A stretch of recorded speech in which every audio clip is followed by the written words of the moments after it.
Partie 2. Je suis guidée vers la révélation du plan secret des Illuminati.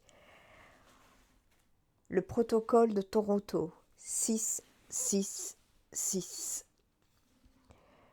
Vous révélez la vraie nature de ces gens qui dirigent ce monde et de mettre à nu toutes les actions qu'ils se sont toujours évertués à tenir secret est ici fondamental. Nous allons découvrir ce qui se passe dans le monde actuel et l'aboutissement d'un projet de destruction secret du monde concocté par les Illuminati depuis 1967 afin de mettre en place un nouveau gouvernement mondial. Comment les Illuminati, qui se prennent pour des dieux sur terre, qui n'œuvrent que pour la destruction du monde, en sont-ils arrivés là ? Revenons au départ pour que vous puissiez bien suivre et bien comprendre les événements. Fin juin 1967, à Montréal, c'est l'Expo 67 à Ottawa, là où se déroulaient les derniers préparatifs du centenaire de la Confédération. Aux USA, c'est la contestation de la guerre au Vietnam et le Flower Power. Nous sommes près des événements de 68 en France. Mais en même temps, cette fin juin 1967 marque les derniers préparatifs de la mise au point du plan de la chute des nations par les hautes instances de la franc-maçonnerie anglo-saxonne à Toronto, Canada. Cette réunion secrète et confidentielle, organisée par les 666, c'est ainsi qu'ils se nomment eux-mêmes, c'est-à-dire ceux qui dirigent les 6 plus grandes banques mondiales, les 6 plus grands consortiums énergétiques de la planète, dont le pétrole fait partie, les 6 consortiums de l'agroalimentaire, dont fait partie le contrôle des routes du monde alimentaire appelé le pétrole vert. Ces 666, étant les plus hauts responsables de la finance internationale, vont définir à l'intérieur de leur réunion une stratégie commune en vue de la mainmise absolue sur le commerce mondial, sur la possession de l'arme énergétique et sur le contrôle international de l'agroalimentaire, dans lesquels est inclus pour eux les consortiums pharmaceutiques, comprenant à leur tour le marché mondial des médicaments, des vitamines et des vaccins. Leur plan se résume à 3 orientations majeures: l'économie, la politique, le social. Pour les années 70-80 qui doit irrémédiablement déboucher sur la piste du pouvoir mondial par la mise en place du nouvel ordre mondial, celui-ci dont le président américain George Bush fera tant la promotion au début des années 90. Voici ici un document secret des 666 daté de fin juin 1967, écrit par les Illuminati. Le titre de ce plan, Panem et Circenses, c'est du latin, qui veut dire du pain et des jeux de cirque. Le but du projet, le génocide vital au profit du rentable occulte. Moyen de financement du projet afin de financer les multinationales des 666, se servir de l'aide humanitaire, se servir de l'aide alimentaire internationale.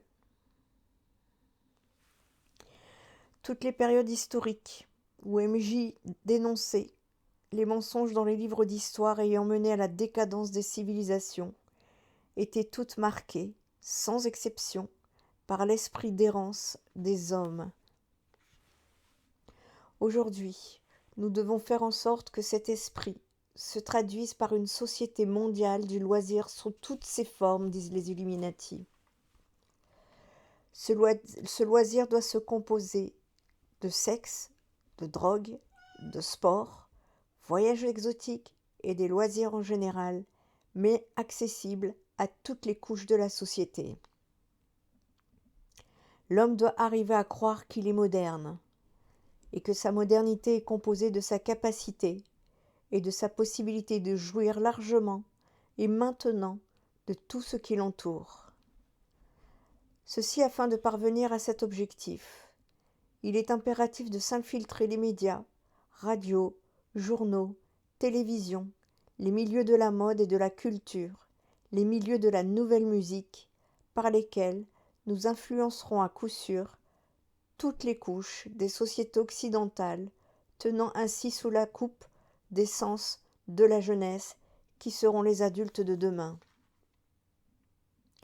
Nous aurons donc par conséquent la voie libre pour infiltrer et transformer en profondeur, sans être inquiétés, le politique, le système légal et l'éducation, de ce qui nous permettra de modifier en profondeur le cours et l'orientation.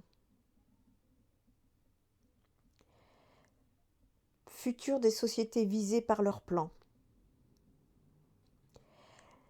Les populations, disent les Illuminati, nous le savons, n'ont pas de mémoire historique, du moins très peu. Ils répètent inlassablement les erreurs du passé, sans se rendre compte que ces mêmes erreurs avaient conduit leurs pères, avant eux, aux mêmes déchéances qu'ils vivront en pire avant la fin de ce siècle. Voyez par exemple ce que leurs grands-pères ont vécu au début de ce siècle, grâce au travail acharné de nos prédécesseurs. Après avoir connu sans limite la libération des mœurs, l'abolition de la morale, ils expérimentèrent la crise économique dont nous y sommes aujourd'hui, puis la guerre. Aujourd'hui, leurs petits-enfants et leurs enfants se dirigent droit vers un aboutissement semblable. Pire encore, car cette fois-ci, il leur permettra enfin de mettre sur pied le nouvel ordre mondial, sans qu'aucun d'entre nous ne soit à même de s'en rendre compte, très préoccupés qu'ils seront tous à satisfaire exagérément leurs besoins sensuels les plus primaires. Une norme générale plus qu'importante, et qui a déjà fait ses preuves au début de ce présent siècle, dans la construction et la mise en place du système communiste, par les regrettés hauts officiers de nos loges et la rentabilité de l'exception. En principe, nous le savons, l'exception prouve la règle générale qui lui est le contraire. Mais dans notre vocabulaire, l'exception, c'est ce qui doit être imposé à tous, c'est-à-dire l'esclavage moderne. Nous devons faire en sorte de faire des exceptions dans différentes sphères de la société, comme devant être de nouvelles règles, générales, applicables à tous, un objectif premier de toutes les futures contestations sociales menées par la jeunesse des nations. Ainsi, l'exception deviendra le détonateur par lequel toute la société historique s'effondrera sur elle-même dans un essoufflement et une confusion sans précédent.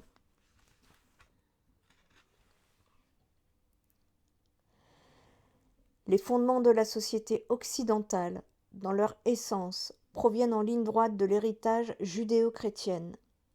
C'est précisément en ce même héritage qui fit la famille, le nœud, la pierre angulaire de tout édifice social actuel.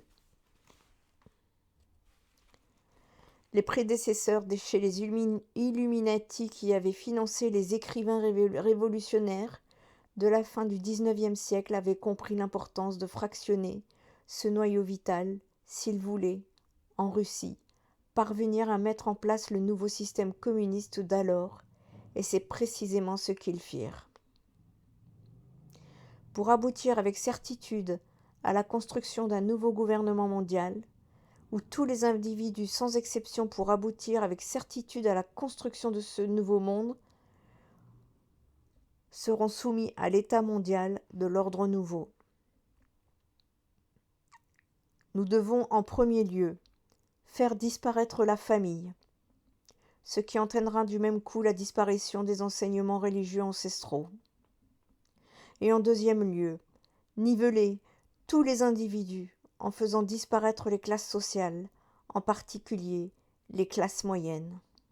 Mais nous devons procéder à ce que tout apparaisse comme étant issu de la volontaire populaire, qu'ils aient l'apparence de la démocratie, en se servant des cas isolés, mais en les amplifiant à l'extrême, avec l'aide de contestations étudiantes, noyautées pour nous, de journalistes favorables à notre cause et de politiciens achetés, nous parviendrons à mettre en place de nouveaux organismes ayant toute l'apparence de la modernité, tels qu'un Bureau de la protection de l'enfance protégée, par une charte des lois et des libertés. Par la réussite de notre plan mondial, il nous faut faire implanter dans toutes les sociétés occidentales des années 70 des bureaux pour la protection de l'enfance, dont les fonctionnaires, des jeunes intellectuels, sans expérience, fraîchement sortis de l'université, où sont mis en évidence nos principes mondialistes, feront respecter à la lettre, sans discernement, la charte des droits de l'enfant. Qui osera s'imposer cela, sans en même temps être identifié aux barbaries du Moyen-Âge? Cette charte, laborieusement mise au point dans nos loges, nous permettra enfin de réduire à néant toute autorité parentale, en faisant éclater la famille, en individus farouchement opposés les uns contre les autres pour la protection de leur intérêt personnel. Elle encouragera les enfants à dénoncer des parents trop autoritaires car traditionnalistes, trop religieux. Elle contribuera ainsi à soumettre les parents à une psychose collective de la leur, ce qui provoquera, inéluctablement, d'une manière générale dans la société, un relâchement de l'autorité parentale. Ainsi, nous aurons réussi dans un premier temps à produire une société semblable à la Russie des années 50, où les enfants dénonçaient à l'État leurs parents, et cela sans que personne ne s'en aperçoive. En traversant ainsi l'État, le rôle parental, il nous sera plus facile, par la suite, de nous accaparer, une par une, de toutes les responsabilités qui avaient été jusqu'à date du ressort exclusif des parents. C'est ainsi que nous pourrons faire consolider par tous, comme étant un abus contre l'enfant, l'enseignement judéo-chrétien. Dans un même temps, mais à d'autres niveaux, nous ferons inscrire dans les plus hautes lois des nations que toutes les religions, les cultes, les pratiques religieuses de tout genre, y compris la sorcellerie et la magie, doivent toutes être respectées au même titre les uns contre les autres. Ce sera par la suite d'une aisance déconcertante que de transférer ce rôle à l'État par rapport à l'enfant aux plus hautes instances internationales, telles que les Nations Unies. Comprenez bien ceci. Notre but n'est pas de protéger les enfants ou qui que ce soit d'autre, mais bien de provoquer l'éclatement, puis la chute des nations, qui sont un obstacle majeur à la mise en place de notre nouvel ordre mondial. C'est la raison pour laquelle les bureaux de protection de l'enfance doivent être investis d'une autorité légale absolue. Il s'agit de provoquer l'éclatement des nations. Ils doivent être en mesure, comme bon leur semble, mais toujours sous prétexte de la protection de l'enfance, de pouvoir retirer ces derniers de leur famille, de leur milieu familial originel, et les placer dans des milieux familiaux étrangers ou des centres gouvernementaux déjà acquis à nos principes mondialistes et irréligieux. Par conséquent, sera ainsi achevée la brisure définitive de la cellule familiale occidentale. Car sans la protection et la surveillance de leurs parents originaux, ces enfants pourront être ainsi définitivement handicapés dans leur propre développement psychologique et moral, et représenter par conséquence naturelle des proies facilement adaptables à nos visées mondialistes. Nous ne parlerons pas de la jeunesse maltraitée réellement. C'est beaucoup plus subtil. Il faut faire attention de ne pas faire d'amalgame. Ces maltraités sont une bonne aubaine pour ceux qui veulent diviser. Ils en profitent pour se faire passer pour crédibles, pour ce qui se fait secrètement. Êtes-vous prêt à changer votre avenir? Pour la réussite assurée d'une telle entreprise, il est primordial pour eux que les fonctionnaires travaillant dans ces bureaux au service de l'État soient jeunes, sans expérience passée, imbus, théories que nous savons vides et sans efficacité, et surtout soient obsédés par l'esprit missionnaire de grands protecteurs de l'enfance menacée. Car pour eux, tous les parents doivent représenter des criminels en puissance, des dangers potentiels au bien-être de l'enfant ici considéré comme un dieu. Or, ce sont les Illuminati les criminels.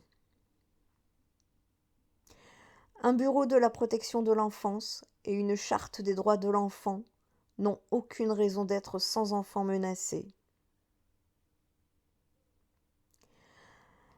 En ce sens, nous devons infiltrer le système d'éducation. Pour y faire disparaître sous le couvert de la modernité et de l'évolution, l'enseignement de la religion, de l'histoire, de la bienséance, tout en diluant en même temps, sous une avalanche d'expérimentations nouvelles, dans le milieu de l'éducation, celui de la langue et des mathématiques. Numérologie des Illuminati. De cette manière, en enlevant aux jeunes générations futures toute base et toute frontière morale, toute connaissance, donc toute fierté nationale, donc tout respect d'autrui, tout pouvoir de la connaissance du langage et des sciences réelles, nous contribuerons à fabriquer une jeunesse largement disposée à toutes les formes de délinquance.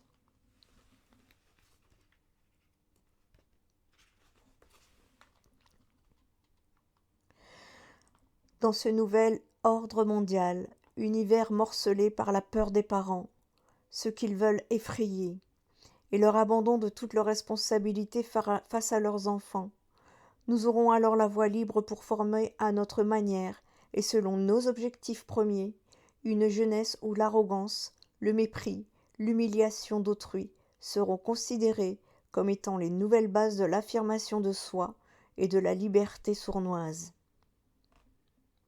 Nous savons à même l'expérience du passé qu'une jeunesse semblable est d'ores et déjà condamnée à son autodestruction, car celle-ci est foncièrement individualiste et donc anarchiste par définition. En ce sens, elle ne peut aucunement représenter une base solide pour la continuité de quelque société que ce soit, et encore moins une valeur sûre pour la prise en charge des personnes âgées. Dans la même foulée, il est aussi impératif de faire créer une charte des droits et libertés individuelles et des bureaux de protection du citoyen, en faisant miroiter aux masses que ces innovations font partie intégrante de la modernité et des sociétés nouvelles du XXe siècle. De la même manière, et en même temps, mais à un autre niveau, faire voter de nouvelles lois pour le respect et la liberté individuelle, comme le cas de famille. Sur les plans de la société, ces lois entreront avec conflit. Au niveau des droits de la collectivité, en menant ainsi les sociétés visées droit à leur autodestruction, car chez les Illuminati, l'inversion est totale. Ce n'est plus la société, le droit à la majorité, qui doit être protégé contre des individus pouvant la menacer. Ils éliminent déjà quiconque irait dans le sens contraire, mais bien plutôt le droit de l'individu qui se doit d'être protégé contre les menaces possibles de la majorité. Voilà le but que nous nous sommes fixés, disent les Illuminati, pour achever l'éclatement de la famille, du système d'éducation, donc de la société en général. Il est primordial d'encourager la liberté sexuelle à tous les échelons de la société occidentale. Il faut réduire l'individu, donc les masses, à l'obsession de satisfaire leur instinct primaire, par tous les moyens possibles. Nous savons que cette étape représente le point culminant par lequel toute société finira par s'effondrer sur elle-même. N'en est-il pas ainsi de l'Empire romain à son apogée et de toutes les civilisations semblables à trouver l'histoire ? Par des hommes de science et des laboratoires financés par nos loges, nous avons ainsi réussi à faire mettre au point un procédé chimique qui révolutionnera toutes les sociétés occidentales et relèguera aux oubliettes pour toujours les principes moraux et religieux judéo-chrétiens. Ce processus, sous forme de pilule, ouvrira la voie toute grande à la liberté sexuelle. Sans conséquence, et poussera les femmes des nations à vouloir briser avec ce qui sera alors perçu comme étant le joug du passé. Esclavage des femmes et à la famille judéo-chrétienne jadis, centre et pivot de la cellule familiale, la femme moderne, maintenant, en tant qu'individu indépendant, voudra briser son rôle traditionnel. Se détacher de la famille et mener sa vie selon ses propres aspirations personnelles. Rien de plus naturel, nous le savons, mais là où nous interviendrons fortement, ce sera d'infiltrer tous les nouveaux membres de contestation féminine, en poussant leur logique jusqu'à ses extrêmes limites de conséquences. Ces limites se trouvent déjà inscrites dans l'éclatement définitif de la famille judéo-chrétienne. Cette libération sexuelle sera le moyen ultime par lequel il nous sera possible de faire disparaître la conscience populaire, toute référence au bien et au mal.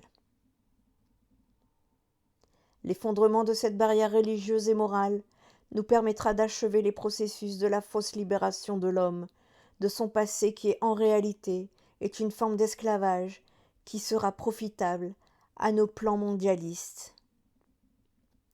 Cette porte ouverte pour l'encouragement à la liberté sexuelle, au divorce, à l'avortement, sur demande, à la reconnaissance légale des diverses formes d'homosexualité nous aidera à modifier en profondeur les bases historiques.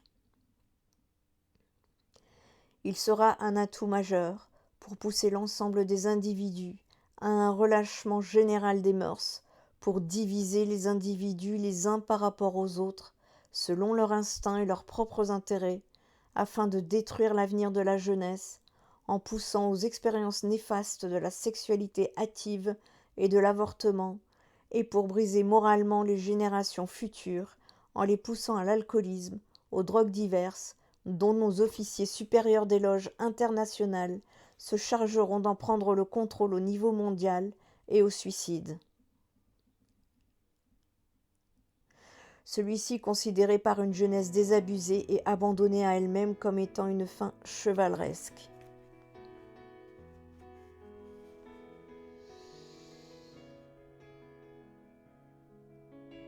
Nous reprendrons l'exposé 2 du protocole de Toronto dans une prochaine vidéo. Petit message de Michael. Je vous laisse une petite citation de Michael Jackson afin d'adoucir vos cœurs.